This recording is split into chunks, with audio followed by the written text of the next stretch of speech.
Halo teman-teman, selamat datang di channel Scalping Trader. Di video kali ini saya akan coba buat analisa IPO saham MPIX pasca listing hari pertama ya.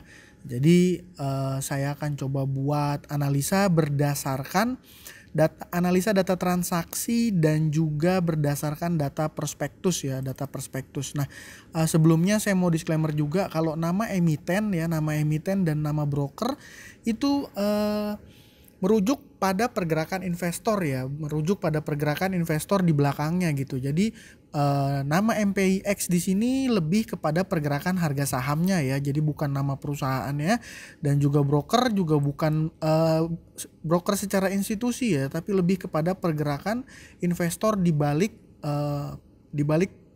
penggunaan broker tersebut seperti itu ya. Oke, nah kita akan langsung aja. Ini saham MPIX berdasarkan dari prospektus ya. Ini yang datanya saya ambil dari websitenya AIPO. Dia total saham ditawarkan ada 3.125.000 ya. Nah, ini ya saya catat. Dan di sini perusahaan juga menerbitkan waran ya, waran dengan rasio 2:1 ya. Kalau kita punya dua saham induk ya, dua lot saham induk, kita akan secara otomatis mendapatkan satu lot waran. Jadi dari sini saya buat matematika sederhana, 3125.000 dibagi 2. Jadi berdasarkan data ini teman-teman, saya punya data supply waran ya yang beredar di market gitu ya, yang di waran yang diterbitkan gitu ya, itu sebesar 1,5 juta ya. Dari data ini. Oke, kita akan coba masuk ke ininya ya teman-teman, ke data broker summary-nya. Jadi di video kali ini juga saya akan ngebahas nggak cuman MPIX induk, tapi juga saya akan membahas MPIX waran ya, satu-satu nih teman-teman. Dan ada hal yang menarik menurut saya, ada hal yang menarik. Ini langsung ke pembahasannya. Jadi di tanggal 7 kemarin, 7 Februari 2024 kemarin, saham MPIX ini ditutup ARA ya, 24,63%. Jadi MPX ini adalah saham yang listing di papan pengembangan. Kenapa arahnya 24%? Ini berdasarkan fraksi harga ya teman-teman. Berdasarkan fraksi harga seperti itu. Ini buat teman-teman paham aja. Jadi kalau dari analisa penjatahan sebelumnya, saya kutip dari Instagramnya Ko Sudarsan ya. Jadi ini buat teman-teman yang belum follow IG saya, boleh ya follow IG saya ya buat nambah-nambah teman. Ini IG saya, nanti saya munculkan juga di deskripsi. Nah ini berdasarkan analisa penjatahan teman-teman, saham MPIX ini sebenarnya kurang menarik. Kenapa? Karena penjatahan atasnya ini sampai 15,4%. Artinya penjatahan atasnya besar, dan investor retail yang beli dalam jumlah di bawah 100 miliar ini 1%. Ini saya kutip dari Instagramnya Ko Sudarsan Glory ya, yang sering bahas IPO saham. Jadi dari sini kita bisa berasumsi, mengambil data kesimpulan bahwa big player yang ikut di AIPO, yang ikut di pooling IPO ini dapat penjatahan 15% dari pembeliannya dia gitu ya, dari pembeliannya dia. Nah, saya sudah coba tarik data transaksinya nih teman-teman. Saya sudah coba tarik data transaksi dari MPIX dan juga MPIX waran ya. Saya udah coba tarik data dari MPIX dan juga MPIX waran. Nah, di sini muncul data setelah saya jumlahkan total lot yang terdistribusi ya dari MPIX waran adalah ini hasil dari summary ya teman-teman. Ini saya udah tulis di sini bahwa dari warannya ya, MPIX waran, ini di sini MPIX waran itu sudah terdistribusi sebesar 1,2 juta teman-teman, 1,2 juta. Nah, sedangkan untuk induknya ini sama, saya ambil data dari iPod ya teman-teman, saya ambil data dari iPod. Ini dari iPod saya convert ke Excel gitu ya. Saya convert ke Excel, dapatlah data 404.000 lot. Ya, nah ini saya catat di sini. Nah, di sini ada yang menarik teman-teman. Jadi saya coba membuat down detail visualization menggunakan website NeoBDM. Di sini ke top sellernya ini adalah Becky, dan kalau saya lihat ini Becky pertama di 10 menit awal market open dia nggak langsung jualan ya teman-teman. Beda sama ini beberapa retail ya. Ini beberapa retail kayak PD, terus XC, PD XC ya, terus ini XL. Nah, ini langsung buang barang nih teman-teman. Nah, yang mengakumulasi siapa? Dari sini, dari Don't Detail Visualization muncul DR, ada broker DU juga, dan ada broker SH. Dan ini tercermin ya dari data transaksi ini ya. Sorry, ini waran. Nah, ini ya. SH, DR, DU, MG juga ikutan net buy gitu ya. Net buy. Nah, jadi dari sini sebenarnya saya mau bahas dulu satu teman-teman, ada yang menarik ya, ada yang menarik. Nah, di sini broker Becky, teman-teman, broker Becky di range kira-kira jam 10 lewat gitu ya. Dia nggak langsung buang barang dan dia baru net sell, melakukan net sell itu di kisaran 9.20. Dan kalau saya lihat dari ini ya teman-teman, ada yang unik nih, menurut saya agak unik dari order detail ya, dari order detail. Nah, ini saya coba cari di range jam 9-an, ini kan 9.00 ya, ini sampai ketemu data besarnya. Nah, ini ada yang nge-withdraw mulai 30.000 di jam 09.0003 gitu ya. Kita cari lagi sebentar. Nah, ini di range sekitar jam 09.11 teman-teman, sampai saya tarik mundur, ini ada withdraw order 50.000, 50.000, 50.000, 50.000, 10.000 ini di withdraw ya statusnya teman-teman ya, bukan match ya. Nah, sedangkan yang kena match ini yang ngebit dalam jumlah kecil-kecil ya, dia ngebit di arah tapi dalam jumlah kecil nih, 5 tuh ya, 10, terus 7, 15 gitu. Nah, ini yang 50.000 lot jumbo ya, biasanya ini dipakai oleh market maker gitu ya, ini di withdraw ya. Nah, ini di withdraw tuh sampai terakhir, dan ini banyak banget di withdraw ya teman-teman. Itu ya, kelihatan ya. Ini amend, ini withdraw. Nah, withdraw. Nah, ini ya tuh. Ini kalau teman-teman lihat ada di menu order detail. Nah, ini besar nih teman-teman tuh. Ya. Nah, nih, wadaw. Ini pertanyaan saya, kenapa ini di withdraw ya? Nah, kenapa ini di withdraw? Nih, muncul lagi tuh. Dia sampai terakhir jam 12-an kalau nggak salah, saya masih ngelihat banyak order yang di withdraw ya. Ini kalau nggak dibedah, ini banyak dari teman-teman yang mungkin nggak tahu ya. Nah, terus pertanyaan selanjutnya, kenapa ordernya di withdraw gitu ya? Jadi seperti yang teman-teman tahu ya, nih kalau kita lihat bid overnya, ketika market open dia langsung lompat dan bid araknya ini cukup solid ya, sampai jutaan lot gitu ya, jutaan lot. Nah, pertanyaan selanjutnya, kenapa ada market maker yang melakukan withdraw bid tadi ya, dalam yang tadi saya tunjukin dalam jumlah yang lot jumbo ya, 50.000 itu kenapa, pertanyaannya ya. Saya jadi berasumsi bid di arah itu hanya bid semu. Jadi dia nggak benar-benar ingin dapat barang ya teman-teman. Jadi dia ngebid, begitu antriannya udah deket-deket dia withdraw. Begitu dia ngebid, begitu antriannya udah deket dia withdraw gitu ya. Dan kalau kita ngelihat dari running trade, ini teman-temannya running trade di sini kan, di running trade-nya Stockbit ya. Ini nggak bisa terlalu panjang, tapi kita scroll sederhana aja. Ini kalau kita lihat di akhir perdagangan ya, menjelang akhir perdagangan, ini yang jadi buyernya ini udah ada broker warna-warni ya tuh, XC, PD ya, PD, XL, AT, XC. Nah, ini dari sini saya sudah berasumsi berarti banyak dari investor retail yang ngebid di harga ARA dan dikasih barang gitu ya.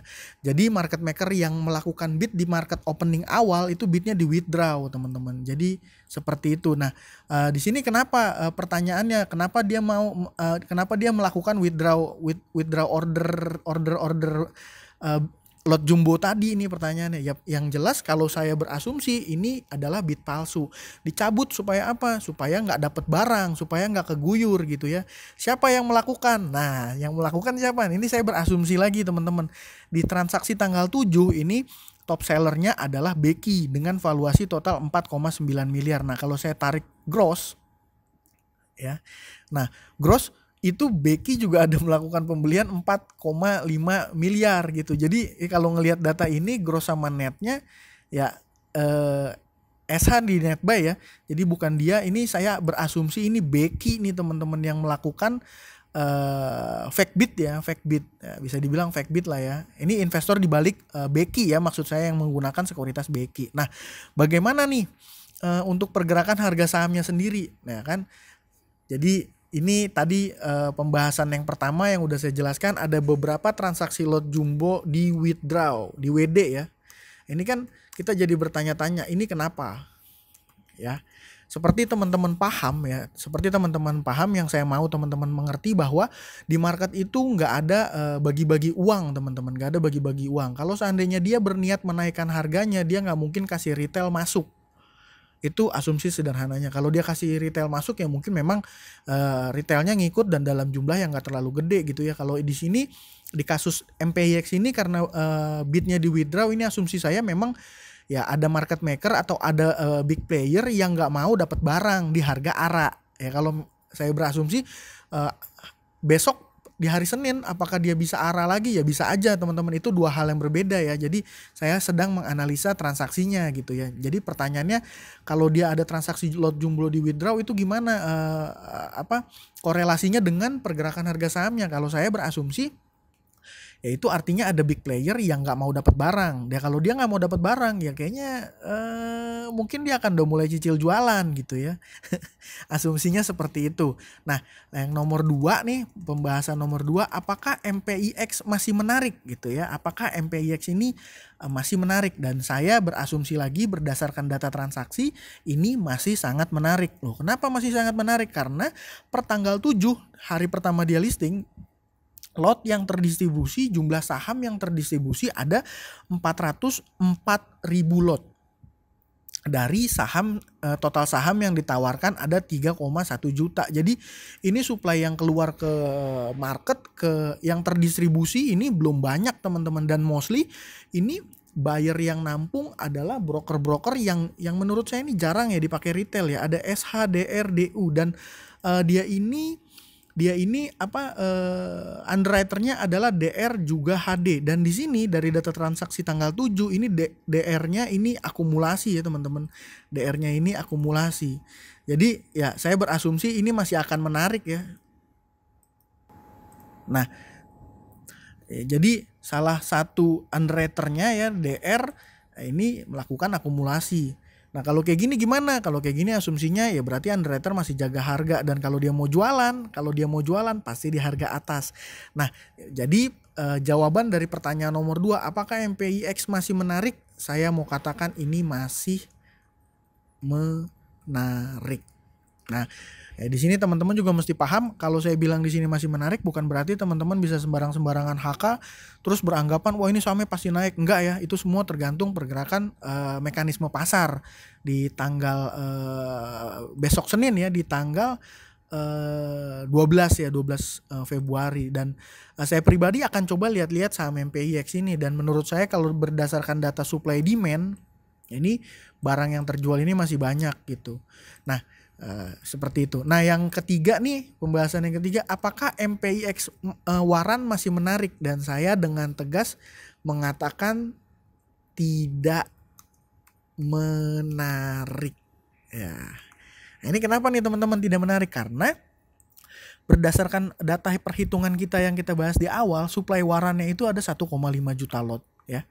Dan di tanggal 7 ya, di tanggal 7 ini data transaksinya ini sudah terdistribusi ya, berdasarkan file hitung-hitungan Excel yang saya buat nih, sudah terdistribusi sebesar 1,2 juta lot ya. Ini nilai value-nya. Nah, kalau pakai hitung-hitungan sederhana artinya apa? Artinya si market maker ini saya kurang 1256771.